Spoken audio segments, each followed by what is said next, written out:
Bonjour chers téléspectateurs de la radio-télévision Vénice, bienvenue dans cette édition du journal qui s'ouvre avec les principaux titres. Profitant de son séjour à l'espace Grand Katanga, le chef de l'État congolais Félix Antoine Tshisekedi a effectué ce lundi 18 novembre 2024 une visite d'inspection à Kanyama-Kasese dans la province du Haut-Lomami. Les informations phares du monde, vous l'aurez avec nos amis de la Voix d'Amérique. Voilà tout pour ce sommaire, à présent les détails. Le commandant suprême des FARDC, le président Félix Antoine Tshisekedi, a présidé une importante réunion du Conseil supérieur de la défense.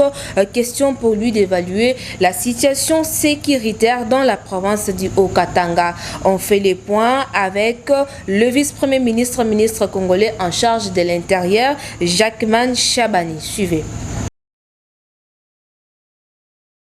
L'opinion doit retenir que le président a eu autour de sa table toutes les institutions et les personnalités concernées par la sécurité et la défense de la province du Haut-Katanga, mais par la présence du commandant de la 22e région militaire, on a eu l'avantage d'avoir la situation de tout l'ancien Grand Katanga, et ça a permis de faire un échange d'informations et un échange sur la situation sécuritaire.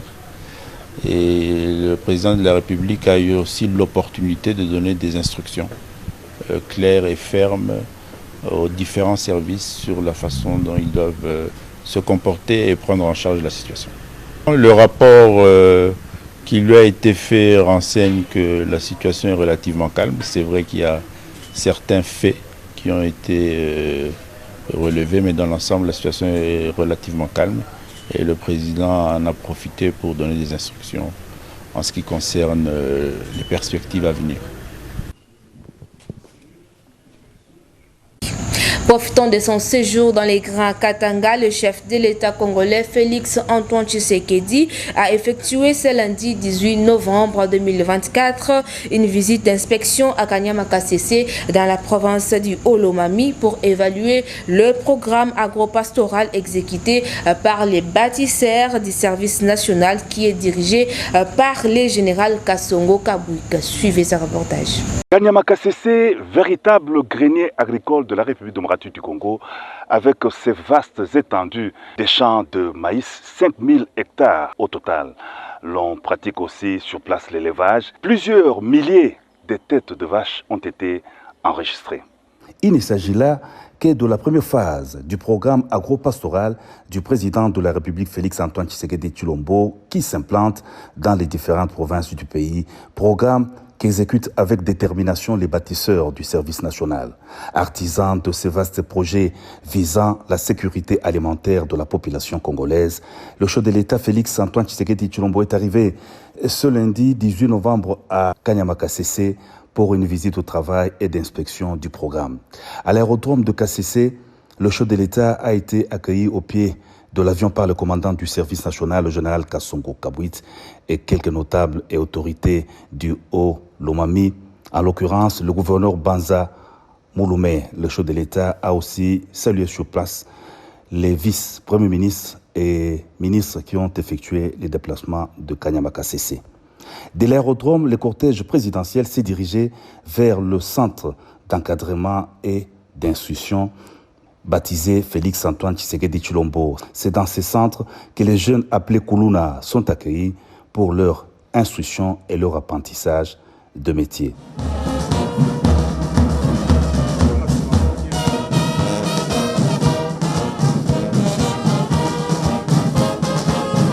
Après le passage des troupes en revue, le chef de l'État, commandant suprême des forces armées de la RDC, de la police nationale et du service national s'est installé dans la tribune d'honneur.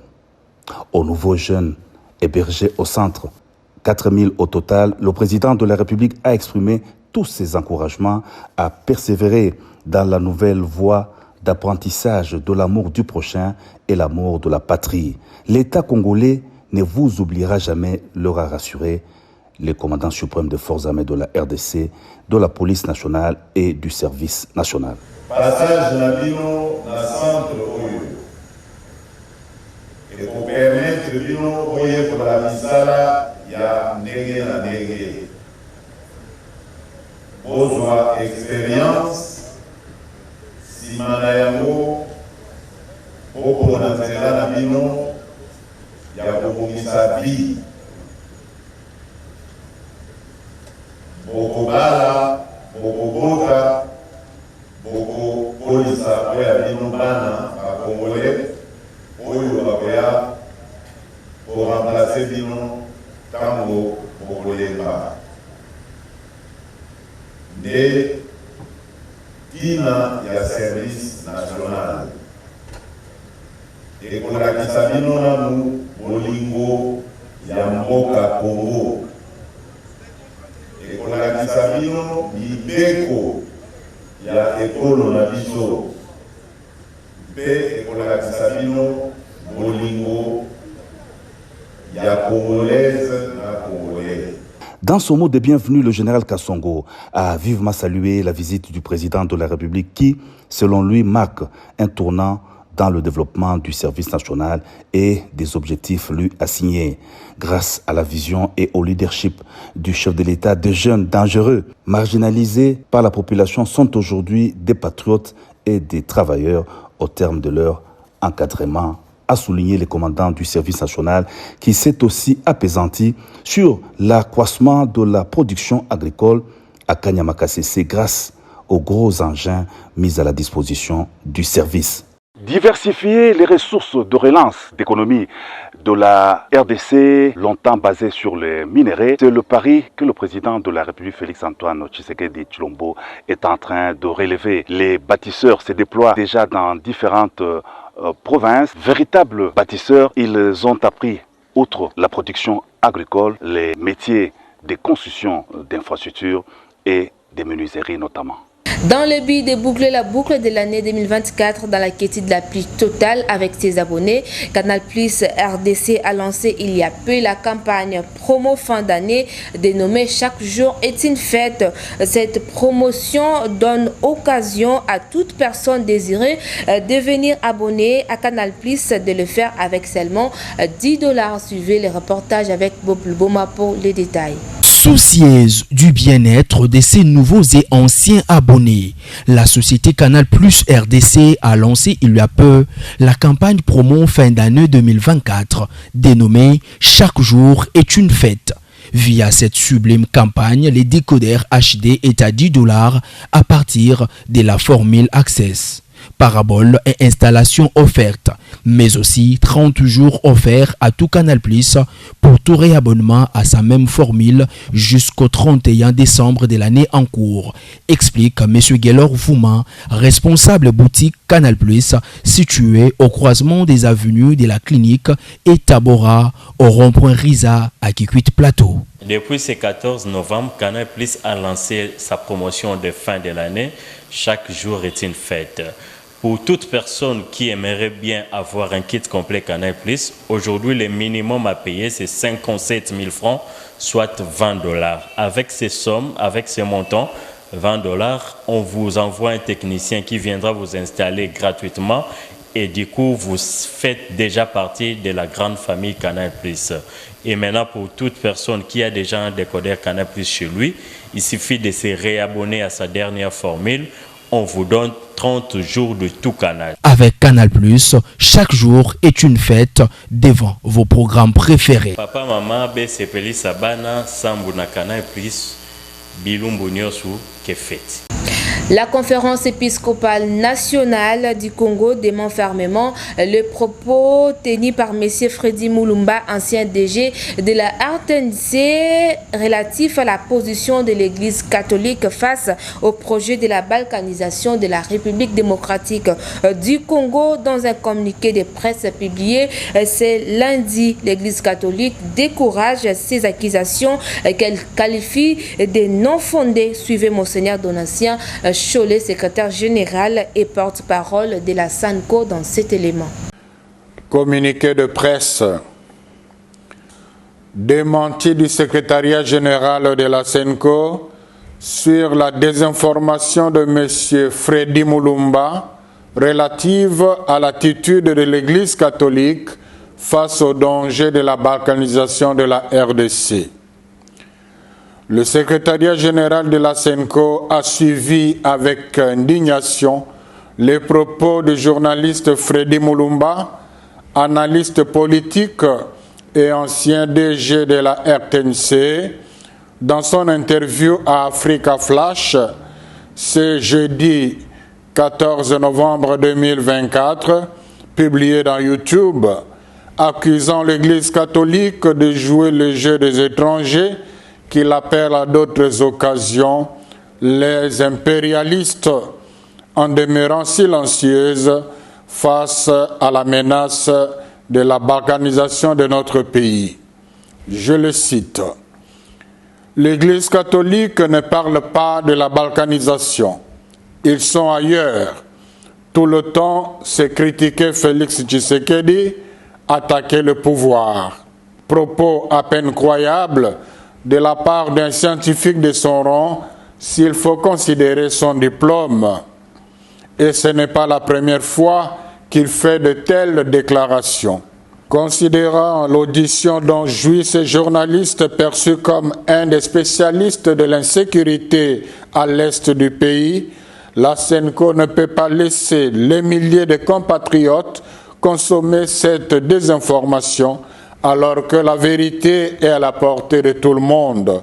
C'est ce que nous voulons démontrer maintenant. Comment reprocher à l'Église catholique de ne pas dénoncer le danger de la balkanisation alors qu'il n'y a pas une Église qui a fait autant qu'elle au niveau national et international pour dénoncer cela? Les preuves sont nombreuses. Nous nous limiterons aux faits les plus significatifs. Tenez, tout Congolais qui a plus de 25 ans ayant une bonne mémoire se souviendra que le 1er août 2012, la SENCO a organisé une marche contre la balkanisation de notre pays.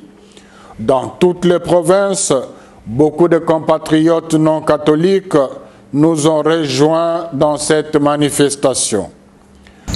Et le nouveau directeur de la direction provinciale de l'aide à sécurité, M. Yoy Bokete Jean-Pierre, a eu son premier entretien avec le structure syndicale de son entité dans les après-midi de ce lundi 18 novembre 2024. Occasion pour lui de discuter avec les partenaires et membres effectifs de la direction provinciale de l'aide à sécurité sur les stratégies à mettre en place pour faire de la province éducationnelle Kuludé une meilleure parmi tant d'autres. Suivez à tour Benoît Kachama et Jean-Pierre Yoy Bokete dans cet élément. Bon, les nouvelles autorités, comme tout le monde je pense, nous ne pouvons attendre d'eux que de bonnes réalisations. Et nous allons les accompagner pour que les choses puissent se faire de façon normale. Nous serons tous contents si un jour on peut parler de notre province comme une province éducationnelle modèle, comme on l'était autrefois.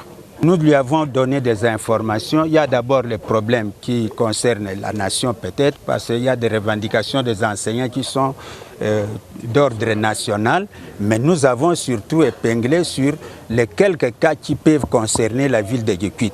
Parce que nous supposons qu'avec lui, on pourra aussi trouver des solutions.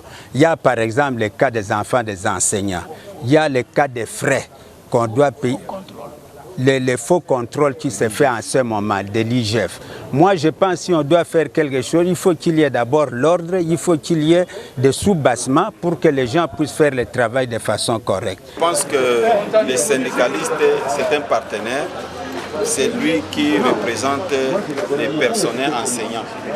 Raison pour laquelle nous avons jugé utile de mettre en application les premiers principes directeurs de son Excellence Madame la ministre d'État, ministre de l'Éducation nationale et de la citoyenneté, Raïssa Malou Dinanga, qui préconise la promotion du dialogue permanent entre les partis. Comme les syndicalistes font partie du système éducatif congolais et ils sont membres effectifs du comité provincial de l'éducation nationale et de la citoyenneté, avant que nous puissions être en fonction, il a été utile pour que nous puissions échanger avec eux et ils ont présenté une liste de préoccupations avec des propositions Et je pense que nous avons pris ça en compte pour que les recommandations qui sont les nôtres, que nous puissions nécessairement trouver des solutions dans l'immédiat. Place à présent aux informations phares du monde avec nos amis de la Voix d'Amérique. Novembre 2024, une visite d'inspection à Kanyama KCC dans la province du Haut-Lomami. Vous avez les informations phares du monde avec nos amis de la Voix d'Amérique.